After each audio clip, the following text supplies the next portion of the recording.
So before we get into today's video, I just wanted to wish everybody a happy new year. Now that it's 2020, there's lots of exciting things that people have plans. It's one of my favorite times of the year because people are setting goals and setting intentions. They have resolutions and all these things that they want to do and these trips that they want to go on. And it's just a really exciting time.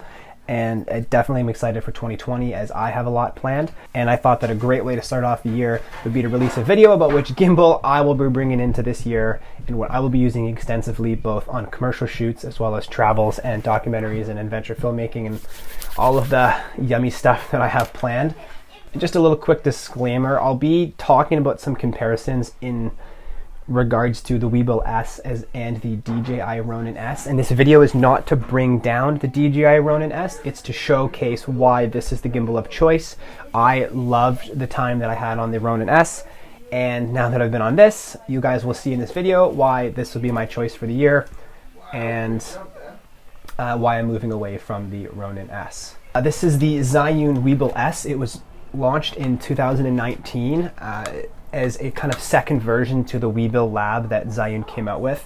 It's a series that came out after the Crane series and whatnot, so it's a very portable, travel-friendly style gimbal that I've completely fallen in love with. It is a lot smaller than the DJI Ronin S. So just as a quick example, this is what I was using through most of 2019. Don't hit my coffee. And as you can tell visually, it is significantly larger than the Zhiyun Weebill-S. Now, right here, this is a Sony A7iii Mark I camera with a 16-35 on it. This is primarily a photo camera. The camera that I'm shooting this video on, the A7 III, is my primary rig with the 16-35, so just kind of wanted to keep that in mind. So I used that setup on this for 2019. This will be my setup for 2020. I've shot a couple of events where I'd be shooting around for 6 to 8 hours during a day. And when you have one of these paired with the A7 III and a big heavy Sony lens, it definitely, you start to feel it in the body and the arms and the shoulders at the end of the day, as well as it's just a big honkin' piece of gear. The reason for switching over to the Weebill-S, it's not because I wasn't happy with the performance of this gimbal. It's more really down the packability, the size, the convenience, and then the power that this thing has, considering I'm only using a mirrorless camera. If you're somebody that would be using something like a Canon 5D Mark IV, that is a much heavier unit, so you might have more success on the Ronin S, where using mirrorless lines, this thing has more than enough power. Then I don't really feel like I need this anymore. So I'm going to pop that right back down and get into some features of the Weebill-S. A couple of things that I really like about this gimbal. The first thing is being the locking motors. This allows the gimbal to be completely balanced, and then you lock it off so it can do whatever you want. So what sometimes people do is I'll be hiking with this gimbal and getting some shots outside. I can put this inside my backpack and have it rest there with a little bit of protection, and it's not going to move. You get to the top of the hike or the trail, you can whip it out, turn it on, unhitch these locks, and the gimbal is ready to go. It's balanced, you don't have to do a thing. Now with those locking motors comes my next favorite feature, which is the quick release plate that Zhiyun has had. And this is something that I wanted on the Ronin S that wasn't available at the time when I bought the gimbal. And why I love this so much is that, like I said, now that the camera is balanced and everything's good to go, you unscrew this, you click this button, and the camera in the exact place where it was actually comes off. So somebody like me, when I'm outside and I'm shooting, I love shooting both photos and videos. So if I'm working on a passion project or shooting a rock climbing video or whatever I may be doing, or an event, and I'm doing photos and videos, it's really easy to say, you know what, I'm going to take an hour and just focus on some photos. Unclip it from the quick release plate. Next thing you know, you're shooting, and you know what, let's go back to video. Literally switch the camera settings back to a video. You line up these little dots and you click it back on, you tighten that up, you unhitch the locks, 1, 2, 3, you hold down the power button, and you are literally hold down the power button. Oh, that's really funny. I think I put the batteries in upside down. That's really embarrassing. Go Ian. People should totally subscribe to your channel.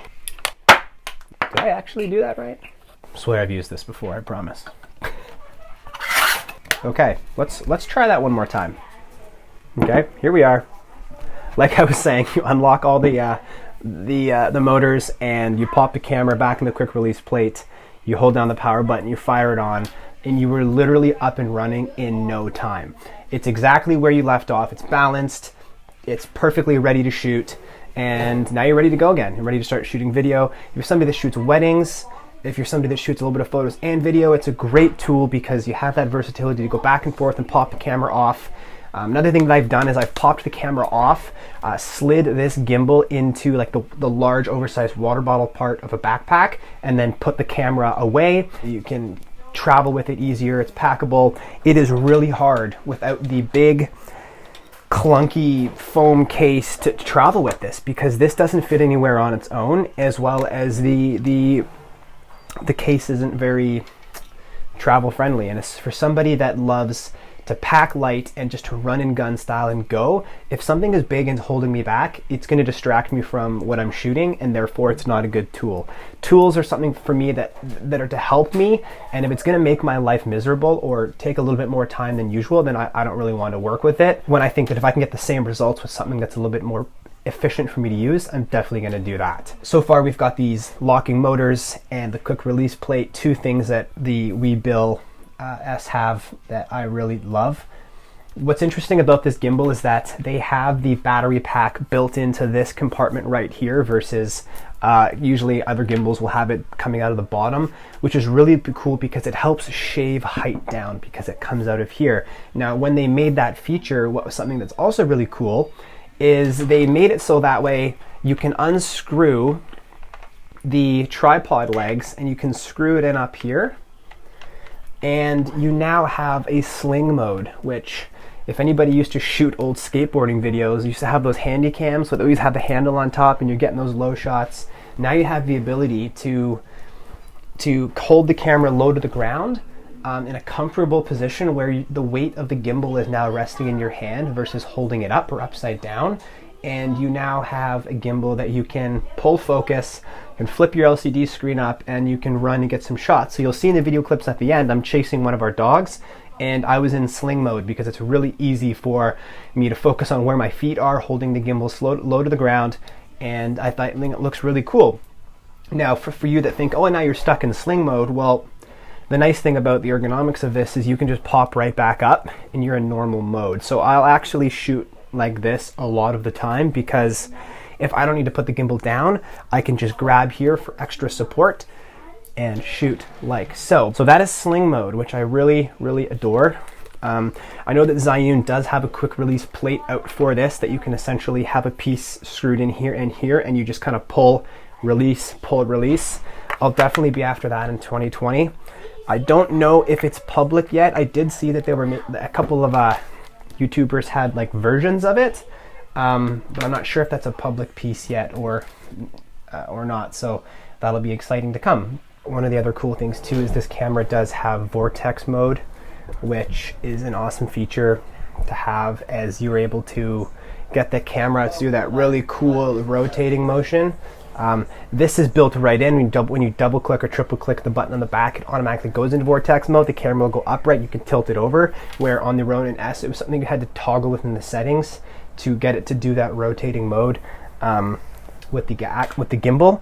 So I love how it's built right in because you just up, and you start going in, you get some really cool shots. So just before I close off this video, I want to do a quick recap of things that I talked about. So I talked about the Zhiyun Weebill-S in comparison to the DJI Ronin S. I mentioned that the DJI is a fantastic gimbal and I love it so much. This video wasn't about bringing down DJI and the Ronin S. This was more about why this gimbal is good for me and why it might be a good choice for you. The gimbal runs up to about a 14-hour battery life, which is awesome, and it's just a really budget-friendly, travel-friendly, professional-level gimbal that you can get for under $500, and it's what I'll be bringing with me into 2020 and getting lots of footage. So, you know, without further ado, I'm going to roll a couple clips of some videos with some footage that I gathered for this gimbal, and I'd love to know what you guys think about in the comments below. If you use the DJI, you have a different gimbal, I'd love to hear your thoughts on what makes a gimbal the gimbal for you. I understand that not every gimbal is perfect and you can't check off all the boxes 100%. But yeah, let me know what you guys think. If you have this gimbal, what you think about it, and if you'd recommend it for people in the future. I hope you guys enjoyed this video, and we'll see you in the next one.